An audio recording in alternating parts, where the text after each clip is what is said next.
नमस्कार। आइए आज समश्रुत भिन्नार्थक शब्दों की चर्चा करें। समश्रुत भिन्नार्थक शब्द का तात्पर्य है कि जो शब्द सुनने में एक जैसे हों किंतु उनमें बारीक अंतर हो और उस अंतर के आधार पर उनके अर्थ अलग अलग हों। तो ऐसे कुछ चुनिंदा महत्वपूर्ण शब्दों को आज हमने लिया है जिनकी चर्चा की जाएगी। और पहले स्थान पर यह शब्द है आरति और आरती। यहाँ केवल मात्राओं का अंतर है और आरति का अर्थ होता है दुख या कष्ट। रामचरितमानस में एक चौपाई आती है कि आशुतोष तुम अवढर दानी, आरति हरहु दीन जन जानी।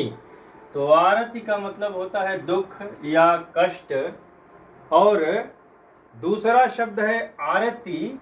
आरती का अर्थ होता है धूप दीप दिखाना, धूप या दीप दिखाना, यह आरती करना है।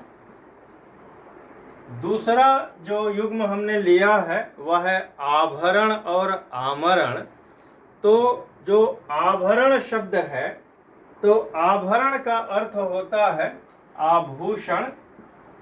जो आभूषण ऑर्नामेंट धारण किया जाता है वह आभरण है। और आमरण का अर्थ होता है मरण तक।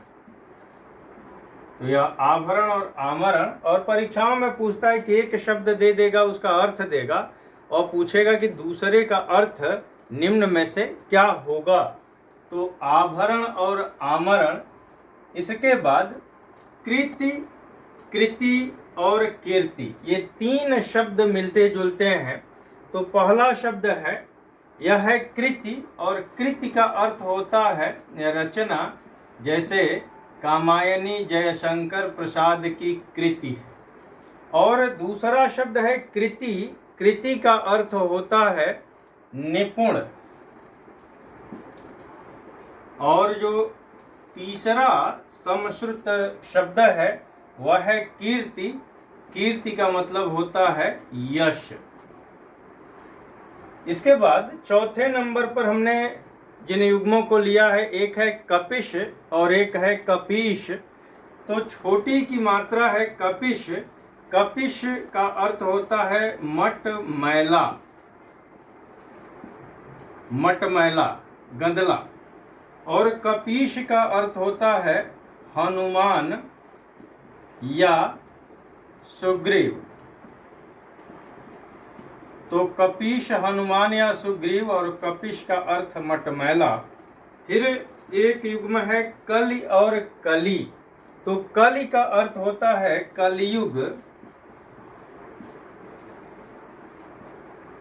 और कली का अर्थ होता है अध खिला पुष्प। वह पुष्प जो अभी खिला नहीं है वो कली है। इसके बाद अगला युग्म है चिर और चीर। तो चिर का अर्थ होता है पुराना और चीर का अर्थ होता है वस्त्र या कपड़ा, चीर। इसके बाद अगला शब्द है चिता और चीता। तो चिता का अर्थ होता है शव जलाने के लिए, शव जलाने के लिए सजाई गई लकड़ी।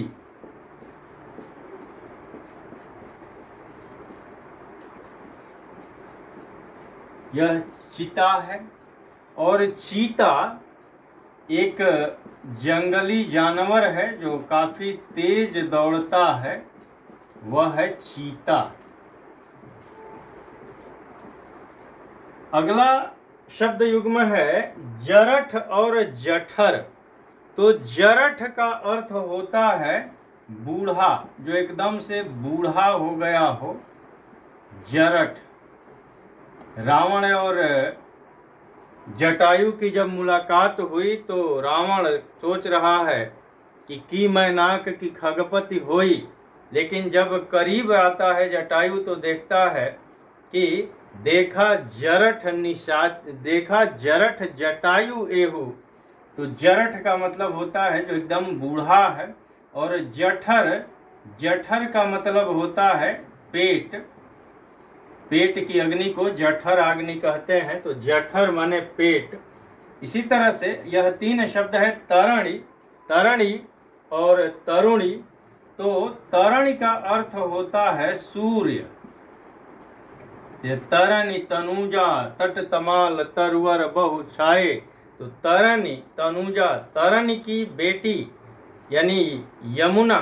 तो तरणी माने सूर्य, और तरणी का मतलब होता है नौका,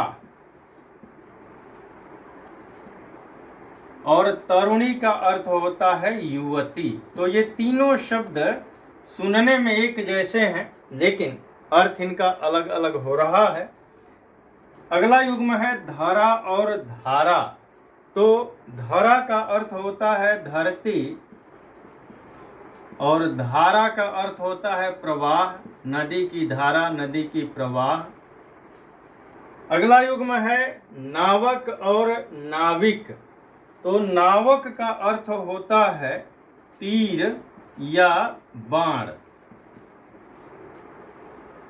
और नाविक का अर्थ होता है नाव खेने वाला।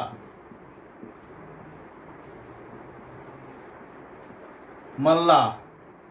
इसके बाद शब्द युग्म है निर्जर और निर्झर। तो निह धन जर माने बूढ़ा, जो बूढ़ा न हो। निर्जर का मतलब होता है कि जो बूढ़ा न हो, यानी जो सदैव जवान रहे, जो बूढ़ा न हो। निर्जर देवता को कहते हैं, देवता कभी बूढ़े नहीं होते। और निर्झर का मतलब होता है झरना। तो इस तरह से ये कुछ शब्द युग्म हैं जो परीक्षाओं में अक्सर पूछे जाते हैं, और इनकी चर्चा हम लोगों ने की। और इसके आगे कुछ और जो चुनिंदा महत्वपूर्ण परीक्षा की दृष्टि से ज़्यादा उपयोगी शब्द युग्म हैं, उन शब्दों को लेकर के हम प्रस्तुत होंगे। तब तक के लिए अनुमति दीजिए। बहुत बहुत धन्यवाद।